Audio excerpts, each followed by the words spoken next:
السلام عليكم. قبل أن نسأل لماذا لا أستطيع التوقف، علينا أن نفهم أولاً كيف يعمل دماغنا حين يشعر بالمتعة، وما هو الشيء الذي يدفعنا إلى تكرار بعض السلوكيات. المتعة ليست شعوراً عشوائياً، بل نتيجة مباشرة لعملية دقيقة في الدماغ مصممة لتربط بين السلوك المفيد والمكافأة. داخل الدماغ يوجد نظام متكامل يسمى نظام المكافأة. هذا النظام مسؤول عن شعورك بالمتعة وبالتحفيز وبالرغبة في تكرار ما يسعدك. نظام المكافأة لا يهتم فقط بما هو جيد، بل يهتم بما شعرت تجاهه بالراحة أو الحافز، حتى لو لم يكن نافعا أو صحيا. وهذا ما يجعل النظام قويا جدا، لكنه في نفس الوقت عرضة للتلاعب. هو نظام طبيعي تماما خلقك الله به ليكافئك حين تفعل شيئا مفيدا، حين تنجح، حين تأكل، حين تنام نوما مريحا، أو تعيش لحظة حب حقيقية، أو تواصل إنساني عميق. هذه التجارب ترسل إشارة إلى الدماغ: استمر، هذا الطريق نافع. وهو ما يساعد الإنسان أن يربط بين الجهد والتعب وبين نتيجة ترضيه نفسيا. المادة الأساسية التي يعتمد عليها هذا النظام تسمى الدوبامين، وهي مادة كيميائية يفرزها الدماغ كلما فعلت شيئا له قيمة، فتشعر بعدها بالرضا وبالحافز وبالفرح. الدوبامين لا يصنع السعادة، لكنه يفتح باب السعي إليها. كلما زاد مستواه، زادت الرغبة في أن تفعل شيئا ما، وهذا هو السبب في أننا نتحفز أكثر بعد إنجاز معين، أو نشعر بالحماس عند بداية مشروع جديد. ولأن الدوبامين مرتبط ارتباطا وثيقا بالسلوك، فهو لا يتأثر فقط بما نفعله، بل أيضا بما نراه وما نتوقعه وما ننتظره. وهذا ما يجعل النظام حساسا جدا لأي تغيير. أحد أخطر خصائص الدوبامين أنه لا يفرق بين المكافأة الحقيقية والمزيفة. فلو حصلت على دفعة دوبامين من إنجاز حقيقي أو من محتوى مزيف، فالدماغ يسجل فقط هذا ممتع نكرره. لكن وظيفة الدوبامين ليست المتعة نفسها، بل هو مثل إشارة تقول: هذا الشيء جيد، افعله مرة أخرى.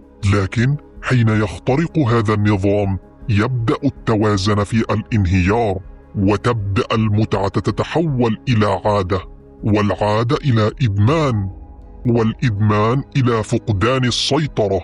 لكن ماذا يحدث حين تتعرض لمنبه خارجي يفرض على دماغك كمية هائلة من الدوبامين في وقت قصير وبدون أي مجهود؟ وهنا تبدأ المشكلة، وتبدأ الإباحية في اختراق هذا النظام الطبيعي. في هذه اللحظة تبدأ المعادلة تختل. الدماغ يتلقى مكافأة من سلوك غير متعب، سريع وسهل، وبذلك تتغير أولوياتك العصبية من العمق إلى السطح. عندما يشاهد الشخص محتوى إباحيا، لا يتفاعل جسده فقط، بل دماغه أولا. الدماغ هو أول ما يتأثر، لأنه الجهة التي تستقبل الصور وتفسرها وتكافئ عليها حتى قبل أن يظهر الجسد أي استجابة واضحة. ويبدأ التأثير فورا في المناطق المرتبطة بالحافز والانتباه، مثل القشرة الجبهية والمنطقة الحوفية، فتنشط هذه المناطق استعدادا للانخراط في مكافأة عالية.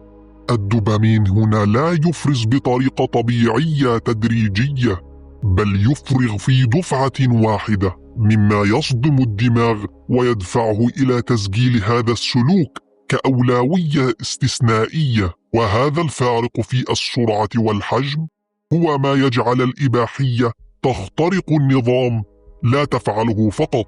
وهنا الخطورة، فقد يتم ترميز الإباحية في الدماغ بنفس القوة التي يسجل بها لحظة نجاح حقيقي، بل أحيانا أقوى، لأن المتعة هنا سريعة ولا تحتاج لأي مجهود أو انتظار. في المقابل الأشياء الطبيعية مثل الإنجاز أو العلاقات تحتاج إلى وقت وتعب وتفاعل، أما الإباحية فهي تقدم الوهم الكامل خلال ثوان معدودة، ولهذا يخدع بها نظام المكافأة. وهكذا تبدأ الإباحية تعمل داخل الدماغ بنفس الطريقة التي تعمل بها المواد المخدرة، ليست لأنها تحتوي على مادة كيميائية، بل لأنها تطلق كميات غير طبيعية من نفس المواد التي يفرزها الجسم بنفسه. وهنا يظهر مفهوم الإدمان السلوكي، وهو نوع من الإدمان لا يتطلب مادة خارجية تدخل الجسم، بل يعتمد على تحفيز عصبي مفرط يجعل الدماغ يسلك نفس المسارات التي يسلكها في حالات الإدمان الكيميائي. وهذا التكرار المكثف يضعف في المقابل دائرة التحكم في الدماغ، وتحديدا المنطقة الجبهية الأمامية المسؤولة عن اتخاذ القرار، فتصبح السيطرة على السلوك أصعب مع الوقت. ومع التكرار يبدأ الدماغ في التكيف، يتعود على الكمية العالية ويفقد الإحساس بالمحفزات العادية، ويبدأ الدماغ تدريجيا في غلق عدد من المستقبلات الخاصة بالدوبامين، فيصاب الشخص بما يسمى انخفاض الحساسية، أي أن الدماغ يطلب مزيدا من التحفيز ليشعر بنفس الشعور السابق. وهذا يفسر لماذا يبحث البعض عن محتوى أكثر تطرفا أو أكثر غرابة، لأن الدماغ أصبح لا يتأثر بسهولة، فما كان يشعرك بالسعادة سابقا لم يعد كافيا، وما كان يرضيك أصبح باهتا. ويعرف هذا في علم الأعصاب باسم تسطيح الاستجابة، حيث تصبح استجابتك العاطفية للأشياء العادية ضعيفة، وتفقد القدرة على التفاعل الإنساني الطبيعي.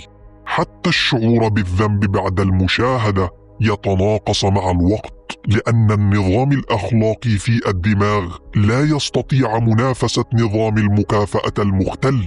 وفي كثير من الحالات لا تعود الإباحية ممتعة أصلاً، لكن الدماغ يطلبها لأنه لم يعد يعرف كيف يحصل على الدوبامين من مصادر طبيعية. تصبح المشاهدة مثل محاولة تهدئة رغبة كيميائية، وليس بحثاً عن المتعة الحقيقية فقط.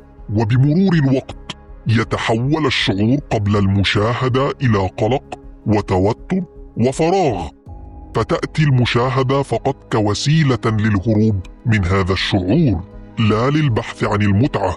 وهكذا يتحول السلوك من رغبة إلى حاجة عصبية، ومن متعة إلى عادة قهرية، ومن اختيار إلى أسر. والإرادة في هذه المرحلة تصبح ضعيفة، لأن قوة النظام التلقائي أصبحت أعلى من نظام القرار الواعي. فما إن تحدث المحفزات حتى ينفذ الدماغ الاستجابة دون مشاورة للعقل، وهذا ما يجعل الشخص يقول: أنا لا أستمتع كما كنت، لكني لا أستطيع التوقف، لأن الأمر لم يعد مرتبطا بالمتعة، بل مرتبط بآلية دماغك ترسخت بالتكرار وباتت تتصرف كأنها وحدة مستقلة بداخلك، لأن السلوك لم يعد متعلقا بما تشعر، بل بما أصبح عليه دماغك. وهنا يبدأ ما يعرف في علم الأعصاب بالتكيف الدوباميني، وهو أساس دائرة الإدمان العصبي.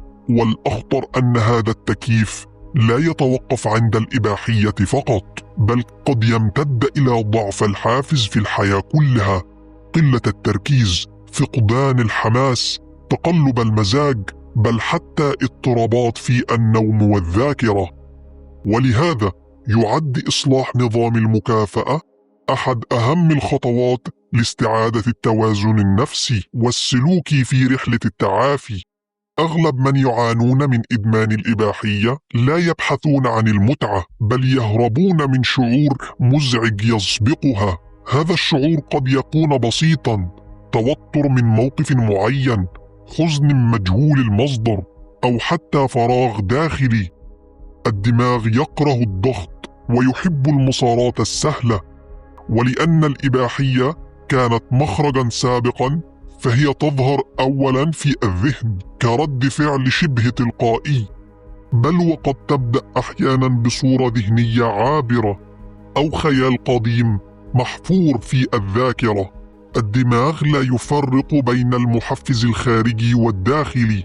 إذا أدى كلاهما إلى نفس الاستجابة الكيميائية، حينها لا تقول لنفسك أحتاج الإباحية، بل يقول دماغك أحتاج إلى الهروب بأي وسيلة عندما تتعرض إلى أي نوع من التوتر أو القلق. وفي هذه اللحظة ينخفض نشاط مراكز التفكير العميق في الدماغ، ويبدأ الجزء المسؤول عن العادة في استلام القيادة. القرار لم يعد بيدك، بل صار استجابة بيولوجية محفوظة في الدماغ. ربما سألت نفسك بعد كل ما سبق: هذا يعني أن دماغي قد انتهى؟ هل أنا الآن في سجن لا أستطيع الخروج منه؟ والإجابة العلمية الصادقة: لا، بل على العكس تماما. دماغك أذكى مما تظن وأكثر مرونة مما تتخيل. في علم الأعصاب يوجد مبدأ جوهري اسمه المرونة العصبية، وهو قدرة الدماغ على أن يعيد تشكيل نفسه بناء على التجربة والتكرار والتدريب. هذا يعني ببساطة أن النظام الذي بني بالتكرار يمكن كسره وتغييره بالتكرار أيضا على شيء نافع خلقه الله ليكافئه. الدماغ يشبه الطين الطري، ما يكرر فيه يترك أثرا، وهذا ما يعرف بإعادة ضبط نظام المكافأة، أي إعادة الدوبامين لمستوياته الطبيعية. ولكن كيف يحدث هذا التغيير؟ كيف أستطيع برمجة دماغي إلى ما كنت عليه سابقا؟ هل يمكن استعادة فطرتي التي خلقني الله بها؟ وللرسائل بقية.